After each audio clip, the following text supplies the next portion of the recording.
Kumitantei Old School Slaughter is a very exciting killing game visual novel that has recently come out, and one of the best parts of it is the characters. So over the course of episode 1, I just wanted to make this little video talking about what I thought about each of the characters, which I think is probably one of the biggest highlights of this game. So we're going to dive into it and check out the games. If you guys like this content, hit the thumbs up. If you don't, hit the thumbs down. Subscribe to Yokoso Otaku for more anime news, reviews, and gaming, and let's get into it.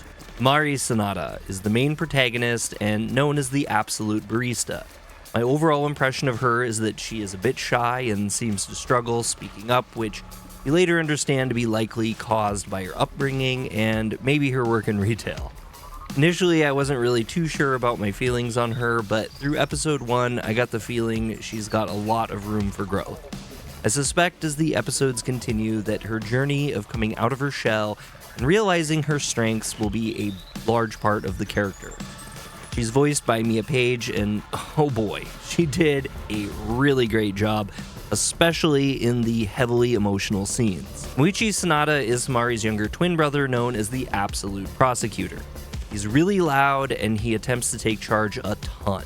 In a lot of ways, he was kind of annoying to me in that kind of holier than thou way, but also mixed in with this whole vibe of him where he's like a child trying to seize attention. He's really polar to Himari, and learning more about their home life was pretty emotionally powerful. In some ways, he's a law-type trope, but the writing for him was great, especially paired with Joshua Waters' voice acting. I'd say that Benjiro Minasuga is one of the weirder characters in the mix, but honestly, there's a number of really weird people at this school. He's known as the Absolute Beekeeper, and he's got a few bumblebee buddies that are always floating around him. His appearance is that of a small boy, and in conversation he appears to be a little juvenile in maturity. I got the idea he was sheltered a lot, or possibly didn't have a lot of social interactions in his life. As part of the mix, he's interesting because he's probably the most chipper of the group, and there's this intrigue of why a little immature little boy ended up in this situation. Erika Hakure is known as the Absolute Plastic Surgeon. She appears to have a kind of Phantom of the Opera mask on, and I didn't get the best overall idea of what kind of person she is.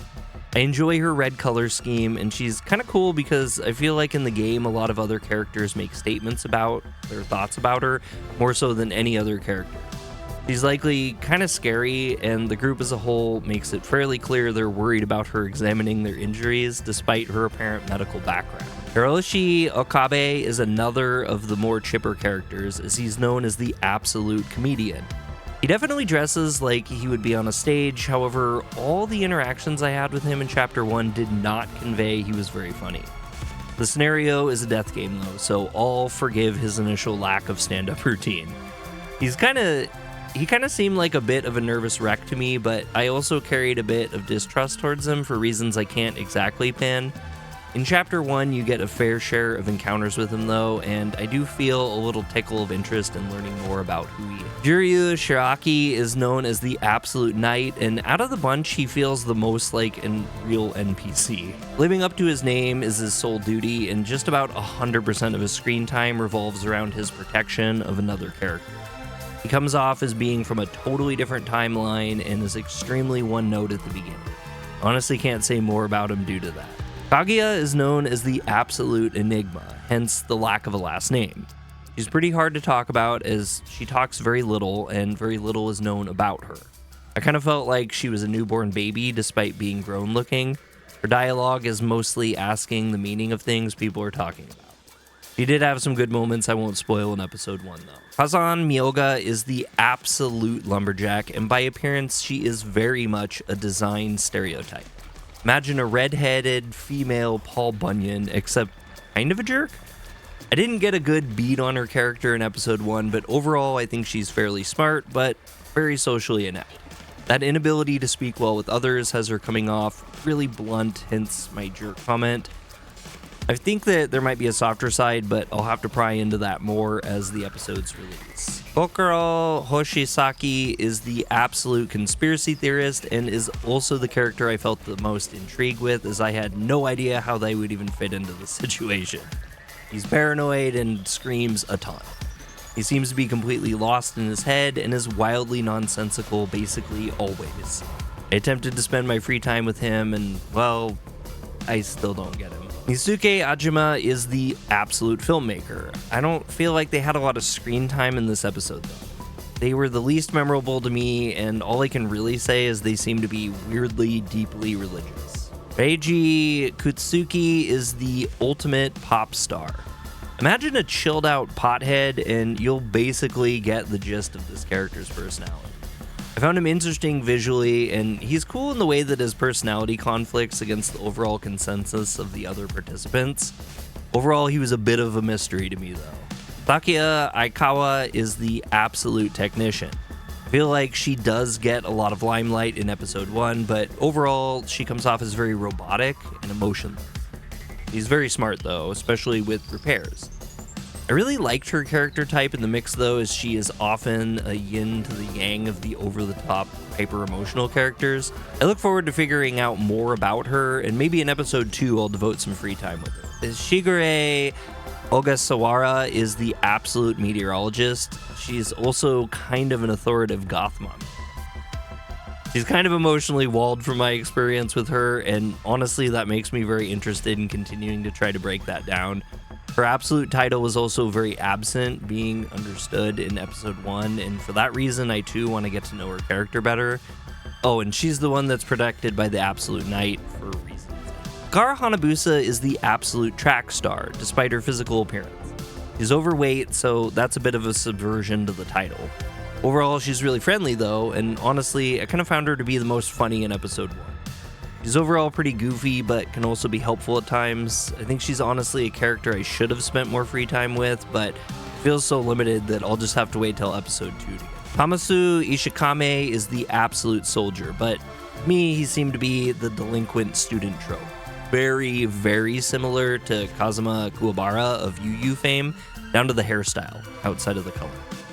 He yells a ton, uses the F word a ton, and he really didn't have a lot of personality outside of telling people to shut the F up or to stop what they're doing.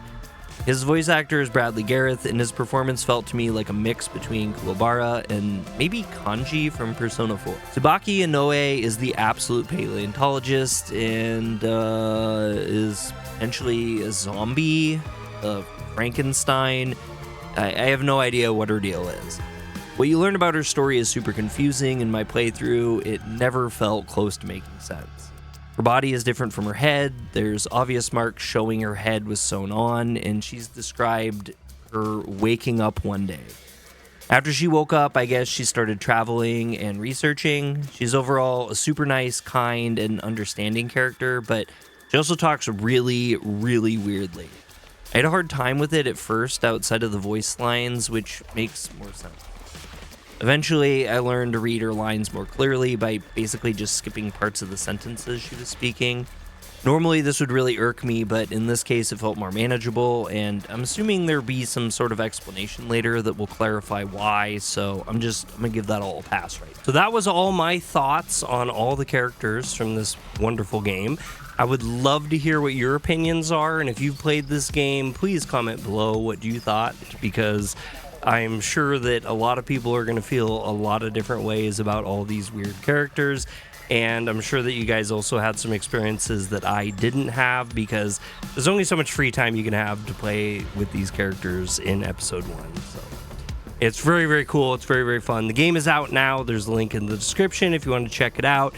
It's got a good deal right now, and if you get episode 1, episode 2, 3, 4, 5, and 6 will get included into that low price that you get now. The price will go up with subsequent episodes, and yeah, it's just really cool. It's a really great game. It's a really fun thing to be a part of checking out this experience. So if you guys like this content, hit the thumbs up. If you don't, hit the thumbs down. Subscribe to Yokuso Otaku for more anime news, reviews, and gaming, and I'll catch you on the next one. Peace!